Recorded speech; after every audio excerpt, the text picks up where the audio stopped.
Continuando, vamos lá na nossa telinha. Artigo 26A. Nos estabelecimentos de ensino fundamental. Aí deu problema aqui.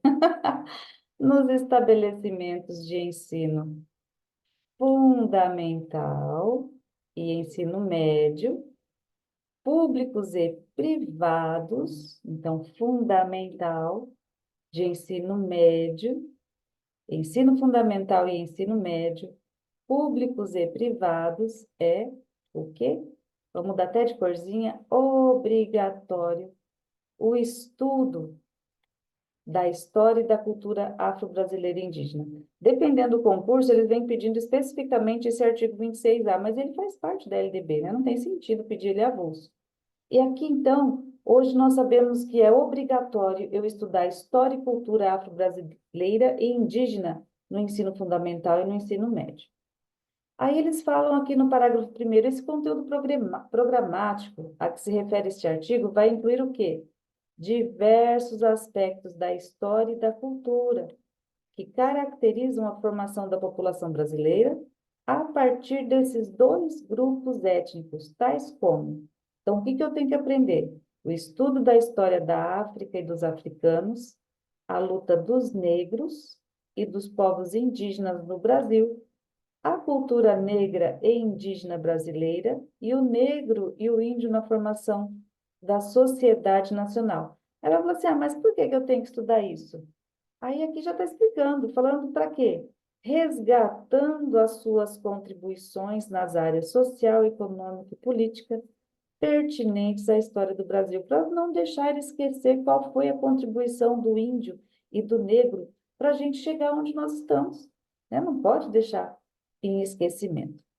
E aqui no parágrafo 2º fala assim, ó, os conteúdos referentes à história e cultura afro-brasileira e dos povos indígenas brasileiros serão ministrados no âmbito de todo o currículo escolar.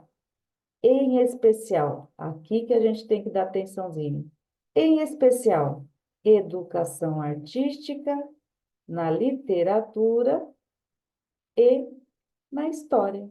Então, nós temos os 3 lugares para a gente trabalhar especialmente: educação artística, literatura e história brasileira.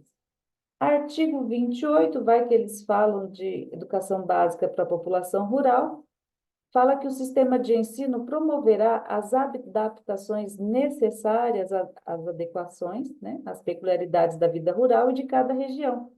E o inciso 1 fala que os conteúdos curriculares e metodologias apropriadas às reais necessidades e interesses dos alunos das escolas do campo, com possibilidade de uso, entre outras, da pedagogia de alternância.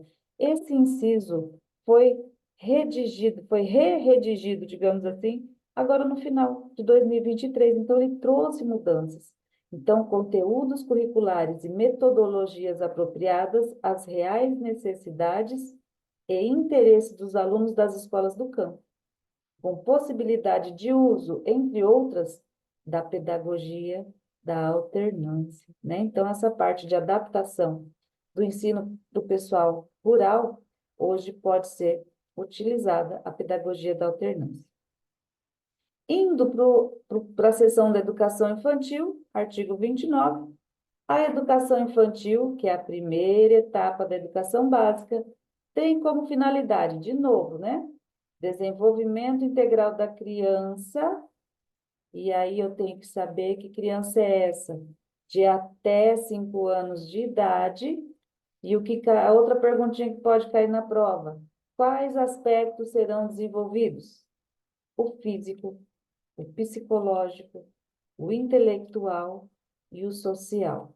E ainda nós temos que saber que está complementando a ação da família e da comunidade. Alguns pais esquecem que a escola complementa, o aluno vai para complementar, né? A família faz, a comunidade faz e a escola complementa. Então, a educação infantil, primeira etapa da educação básica, finalidade, desenvolvimento da criança de até 5 anos. Em quais aspectos? físico, psicológico, intelectual e social, completando a ação da família e da comunidade. Aonde é oferecida educação infantil?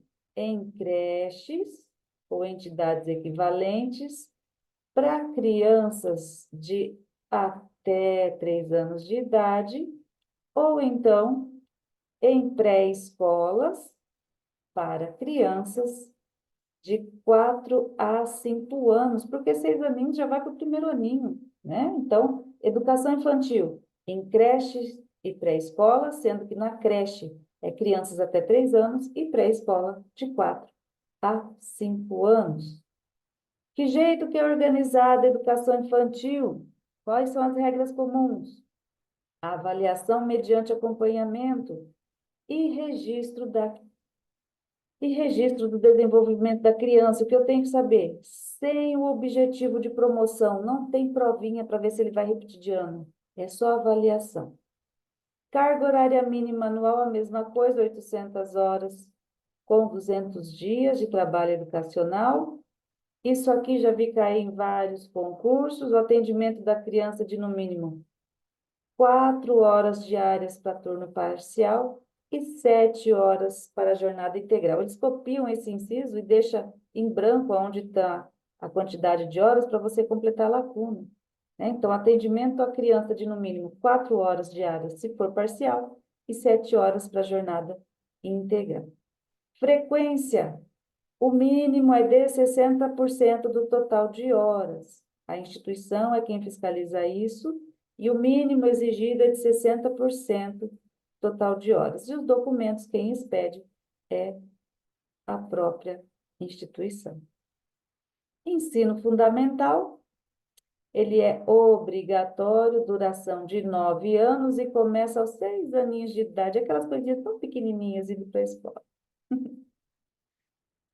O EJA, ele é destinado a quem? A quem não teve acesso ou continuidade de estudos nos ensinos fundamental e médio na idade própria e constituirá instrumento para educação e aprendizagem ao longo da vida.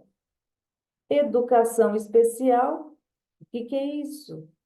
A educação especial prevista lá no artigo 58, para efeitos desta lei, é modalidade de educação escolar oferecida.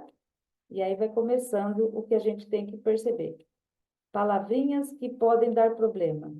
Preferencialmente na rede regular de ensino. Eles mudam preferencialmente para obrigatoriamente, aí estraga tudo.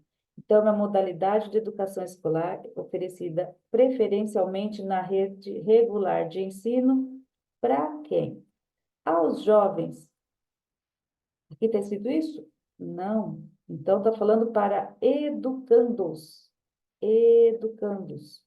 que tenham deficiência, transtornos globais do desenvolvimento e altas habilidades ou superdotação. Então, hoje, esse pensamento que a educação especial ela é dada só para quem tem necessidade, porque tem baixo rendimento, porque tem deficiência, hoje é considerada educação especial para quem tem altas habilidades e é superdotado, tem que ser diferente a aula, né? Uma educação especial. E artigo, parágrafo 3º, a oferta de educação especial tem início desde quando? Na educação infantil. E, de novo, ó, estende-se ao longo da vida, não tem término. Enquanto a pessoa quiser estudar, ela tem direito. Educação bilíngue de surdos. Isso aqui foi incluído em 2021, depois que o Brasil assinou um Tratado Internacional de Direitos Humanos. E o que é a educação bilíngue de surdos? É a modalidade de educação oferecida em Libras, em linguagem brasileira de sinais, como primeira língua, e em português escrito como segunda língua. Então, quem fala Libras é bilíngue, tá? Aí a gente tem que pensar o seguinte: quando nós estamos aprendendo a falar e a escrever, primeiro a gente fala, depois a gente escreve. Na parte de modalidade de educação bilíngue de surdos, primeiro aprende a Libras, depois o português, né? Então, por isso que fala assim, ó, como primeira língua Libras e em português escrito como segunda língua. Primeiro ele aprende Libras. Oi! Depois ele vai aprender o português, tá? O português é a segunda língua. E em escolas bilíngues de surdos, classes bilíngues de surdos, escolas comuns ou em polos de educação bilíngue de surdos, para educando surdo, surdo cego com deficiência auditiva, sinalizante, surdos com altas habilidades ou superdotação ou com outras deficiências associadas, optantes pela modalidade de educação bilíngue. E quando for necessário, né, quando necessário, haverá serviço de apoio educacional especializado, como atendimento educacional especializado bilíngue. Parágrafo 2º. A oferta de educação bilíngue de surdos terá início aos 0 anos na educação infantil e se estende ao longo da vida. O que mais que a gente tem aqui de interessante? E os profissionais da educação, quem são essas pessoas lindas? Quem são esses docentes, os docinhos, né? Os profissionais da educação. Comeram bronha numa prova esses dias aí que eu vi, que caiu a pergunta para assinalar quem era profissional da educação nas alternativas. E aqui no artigo 61 fala que tem que ser, ó, consideram-se profissionais da educação escolar básicos que, nela estando em efetivo exercido, nossa, gente, hoje está difícil, nela estando em efetivo exercício e tendo sido formados em cursos reconhecidos. Então, quem está aposentado está fora. Quem trabalha sem ser algo que formou em pedagogia, está fora. A chave para poder responder uma questão aqui é saber se a pessoa está na ativa e se ela é formada em pedagogia, mesmo com pós-graduação. Ah, eu fiz pedagogia, mas na pós. Sem problema algum. É considerado profissional da educação. E aí vem, ó, inciso 1, professor habilitado em nível médio ou superior para docência, ok. 2, trabalhadores em educação portadores de diploma de pedagogia, tem que ter pedagogia, senão não é considerado profissional da educação. 3, trabalhadores em educação, lá de novo, portadores de diploma, concurso técnico ou superior em área de pedagogia ou afim. 4, profissionais com notório saber reconhecido, tá? Então, aqui é uma parte onde ele tem experiência profissional, as instituições onde ele trabalhou atestam que ele tem conhecimento, mesmo que ele não tenha formação. E 5, profissionais graduados que tenham feito complementação pedagógica. Então, falou que tem pedagogia e está nativa, é profissional da educação. Parágrafo único. A formação dos profissionais da educação, de modo a atender às especificidades do exercício de suas atividades, terá como fundamentos presença sólida de formação básica, que propicie o conhecimento dos fundamentos científicos e sociais de sua competência no trabalho, a associação entre teoria e prática, mediante, ó, certeza que vocês fizeram, estágios e capacitação em serviço, aproveito da formação de experiências anteriores em instituições de ensino, proteção integral dos direitos de criança e adolescente, o apoio à formação permanente dos profissionais. Eu trouxe aqui esse parágrafo único com todos os incisos para poder trazer para vocês esse que colocaram aqui em 2023.